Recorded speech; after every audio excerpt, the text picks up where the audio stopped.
Galates 6, versets 7 à 8. Ne vous y trompez pas, on ne se moque pas de Dieu. Ce qu'un homme aura semé, il le moissonnera aussi.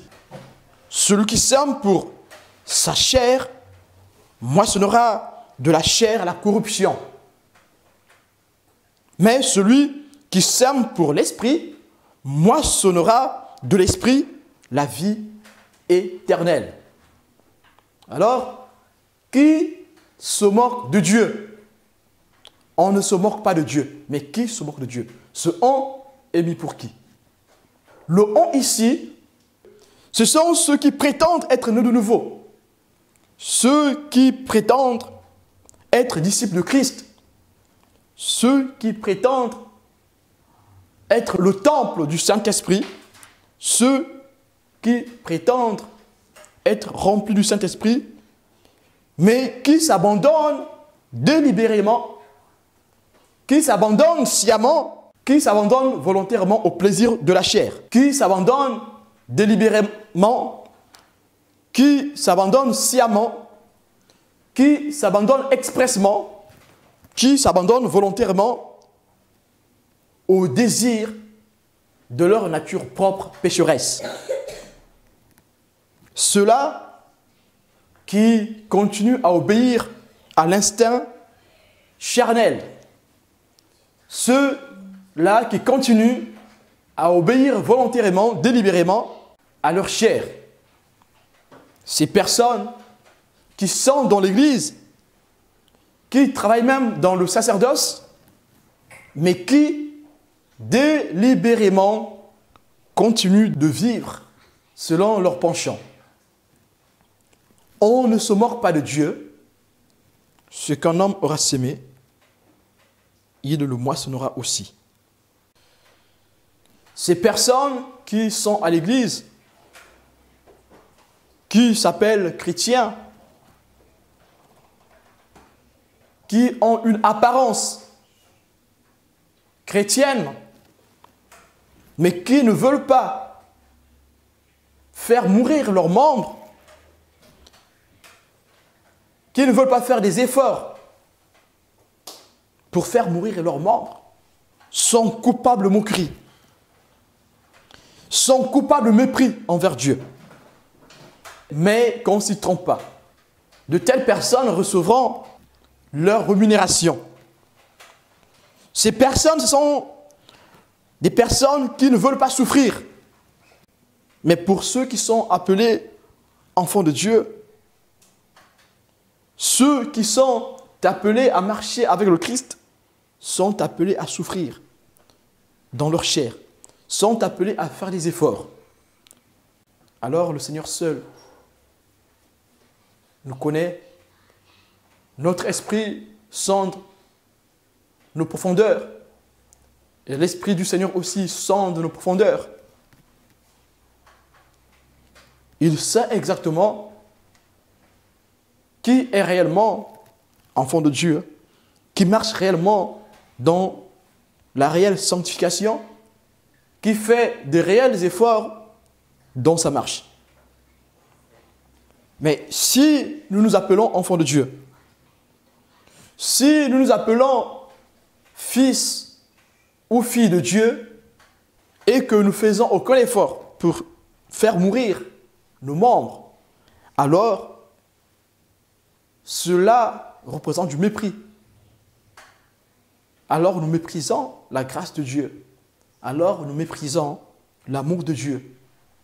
Alors nous méprisons l'œuvre expiatoire. Alors si nous méprisons l'œuvre expiatoire, qui pourra alors nous sauver? Parce que le salut que Dieu accorde à l'humanité vient par le sacrifice expiatoire. Celui qui méprise alors l'œuvre expiatoire, qui peut le sauver? Celui qui méprise l'œuvre expiatoire, son salaire est évident. Parce que dans le Seigneur, il n'y a pas de demi-mesure. En Christ, il n'y a pas de demi-mesure. Nous sommes tous appelés à marcher selon la volonté du Fils de l'homme.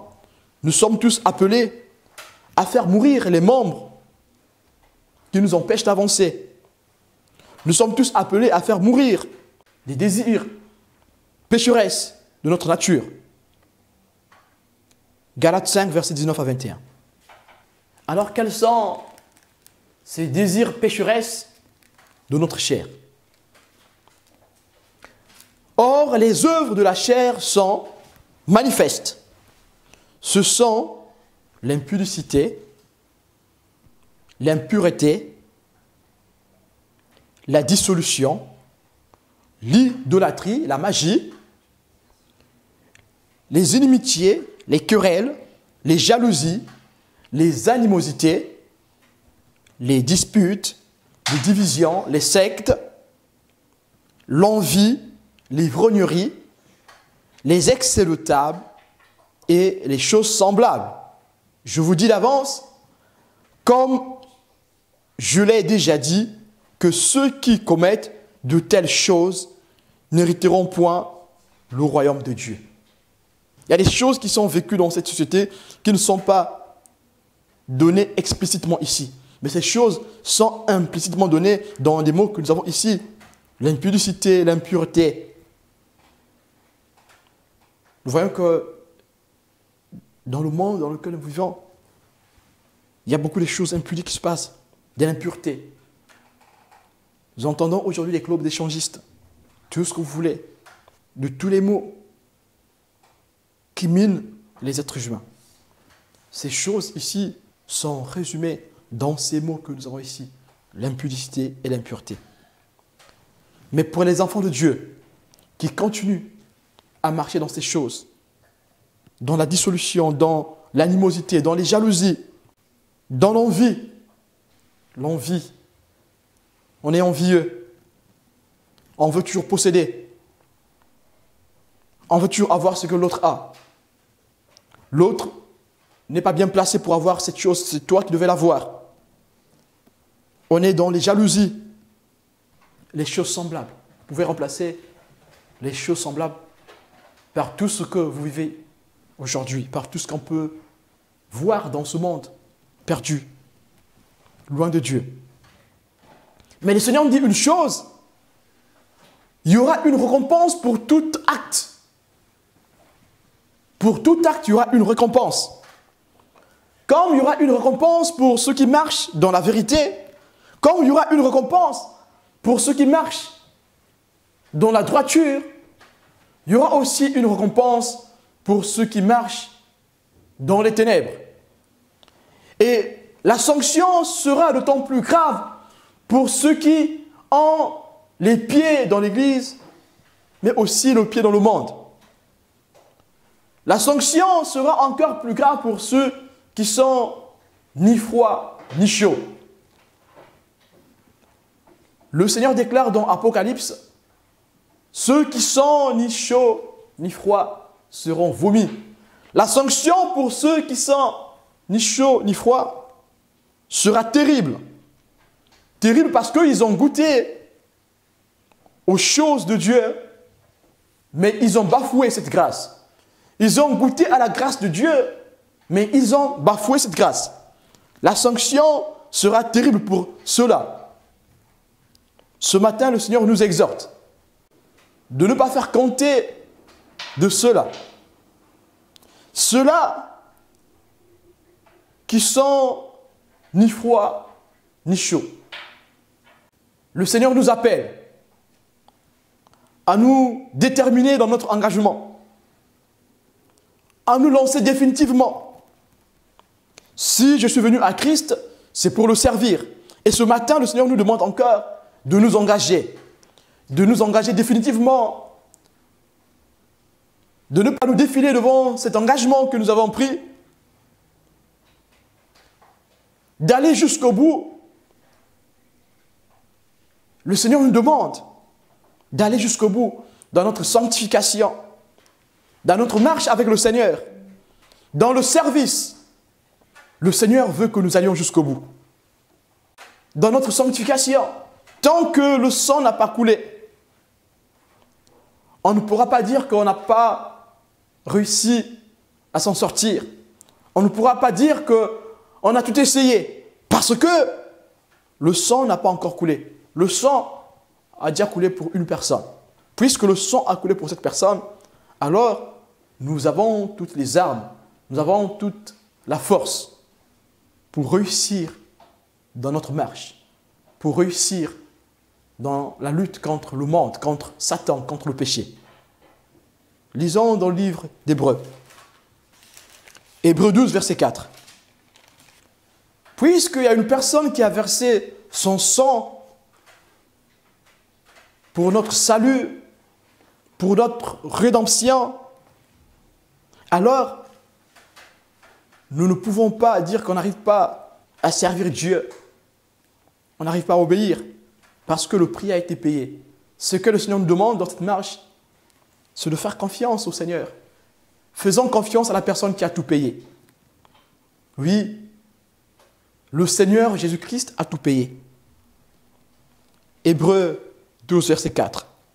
Vous n'avez pas encore résisté jusqu'au sang en luttant contre le péché. Verset 5. Et vous avez oublié l'exhortation qui vous est adressée comme à des fils. Mon fils, ne méprise pas le châtiment du Seigneur et ne perds pas courage lorsqu'il te reprend. Car le Seigneur châtie celui qu'il aime et il frappe de la verge tous ceux qu'il reconnaît pour fils. Verset 7. Supportez le châtiment, c'est comme des fils que Dieu vous traite. Car quel est le fils qu'un père ne châtie pas?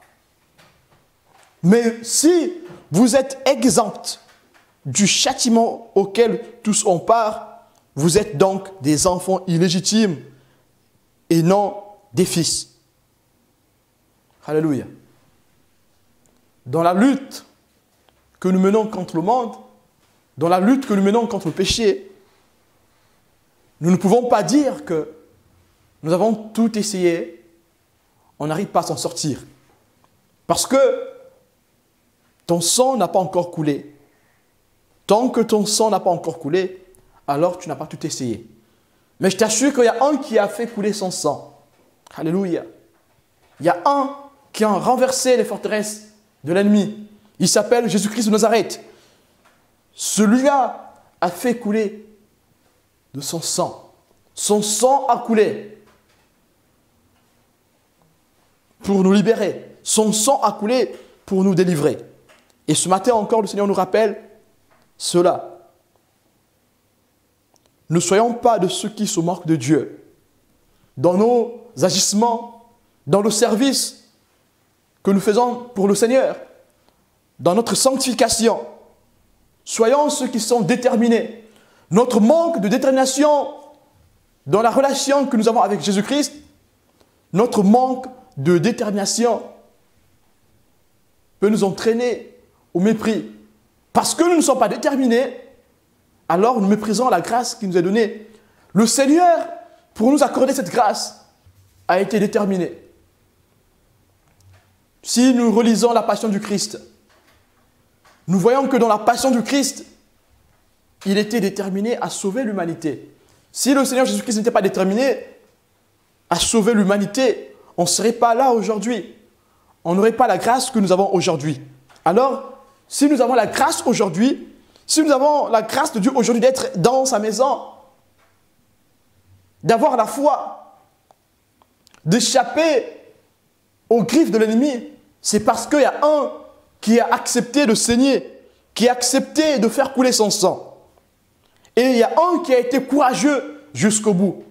Il ne s'est pas détourné ni à gauche ni à droite de la mission qui lui a été accordée, qui lui a été confiée. Et nous aussi, ayant cet appui, ne nous détournons pas du bon chemin. Restons fermes. Acceptons de porter notre croix. Et la récompense, comme il est écrit dans Galates 6, verset 8, ceux qui ont semé l'amour, ceux qui ont semé la vie de l'esprit, récolteront la vie éternelle. Mais ceux qui ont semé les choses charnelles récolteront la corruption, la mort. Alléluia, le châtiment éternel. Que cette exhortation rentre dans nos cœurs. Si dans notre marche, le Seigneur nous parle avec vigueur, nous parle avec sévérité, c'est pour notre bien. Parce que le Seigneur nous considère comme ses enfants. Nous sommes fils de Dieu par adoption, au travers du sacrifice expiatoire. Ce matin, si toi, tu ne veux pas que le Seigneur te reprenne, si tu ne veux pas que le Seigneur te parle durement pour te ramener sur le bon chemin, alors c'est que tu ne veux pas qu'il te considère. Tu ne veux pas qu'il t'appelle son fils ou sa fille. Si tu veux être appelé fils de Dieu, fille de Dieu, alors tu dois apprendre à accepter le châtiment du Seigneur. Tu dois apprendre à accepter la réprimande. C'est en cela que nous serons redressés. Et nous sommes tous appelés à être redressés. Nous sommes redressés par la parole de Dieu. Nous sommes redressés par la puissance du Saint-Esprit.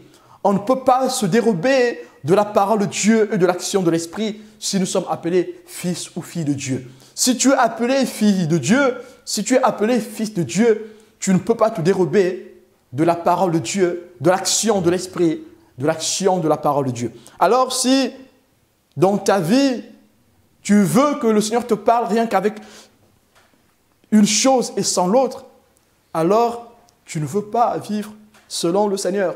Si tu veux vivre selon le Seigneur, tu dois accepter que le Seigneur te parle par la doctrine, mais aussi par révélation. Alléluia.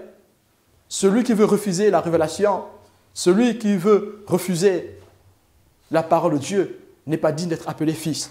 Parce que le Seigneur, quand il nous parle, quand il nous réprimande, il peut nous réprimander par la doctrine, l'enseignement biblique, mais aussi par révélation qui est l'instruction du Saint-Esprit par des dons spirituels. Alors, si dans ta vie, tu ne veux pas que le Seigneur agisse dans ce sens, si tu ne veux pas qu'il y ait interaction entre la parole de Dieu, l'Esprit de Dieu et ta vie, alors tu n'es pas digne d'être appelé fils. Tu n'es pas digne d'être appelé fille. Alors les efforts que tu fais sont vains. Tu peux faire tout ce que tu veux, mais si tu refuses le bâton du Seigneur, alors tu n'es pas digne d'être appelé fils de Dieu, fille de Dieu. L'Épître aux Hébreux, chapitre 12, verset 7, nous demande de supporter le châtiment. Supporter le châtiment, c'est comme des fils que Dieu vous traite. Car quel est le fils qu'un père ne châtie pas? Peut-être que tu as connu les choses dans ta vie et tu vois le bâton s'alourdir sur toi. Tu vois le châtiment qui est pesant sur toi. Mais sache que le Seigneur a quelque chose pour toi. Supporte ce châtiment et ta lumière apparaîtra. Ta bénédiction apparaîtra forcément. Supporte. C'est vrai que c'est dur. C'est vrai que c'est pesant. Mais avec les yeux de la foi, nous pouvons supporter ce châtiment. Ce châtiment est important pour nous. Ce châtiment est là pour nous redresser, pour nous rendre stables, pour faire de nous des hommes stables spirituellement, des femmes stables spirituellement. Ce châtiment est là pour faire de nous des hommes et des femmes établis dans la foi, des guerriers, des hommes et des femmes aguerris. Voilà pourquoi nous devons supporter cela. Nous devons laisser le temps au Seigneur, le temps de nous émonder, le temps de nous façonner. Mais si nous savons que nous avons bafoué la parole de Dieu, nous avons bafoué la grâce de Dieu, nous avons marché selon les désirs de notre nature pécheresse, nous n'avons pas fait des efforts pour faire mourir nos membres. Le Seigneur nous donne encore cette grâce ce matin, de nous repentir, de revenir à lui, de tout lui confier, afin que nos vies aient un sens, nos vies spirituelles, afin que nous puissions vivre la joie du salut. Que ce matin, le Seigneur nous comble encore de sa grâce, de sa pitié, que les cœurs qui ont été brisés soient recollés par la grâce de Dieu, que ceux qui ont manqué de force dans leur lutte contre le péché soient encore revigorés par le Seigneur, que ceux qui ont manqué de persévérance puissent encore recevoir la grâce de Dieu dans leur lutte contre le péché. Approchons-nous de Dieu et il s'approchera de nous. Le Seigneur Jésus a tout payé à la croix. Il a tout donné. Faisons-lui confiance dans notre marche, dans le service, dans la lutte contre le péché. Faisons confiance au Seigneur. Dans la lutte contre cette chose qui nous retient, qui nous tire vers le bas. Faisons confiance au Seigneur. Que Dieu vous bénisse.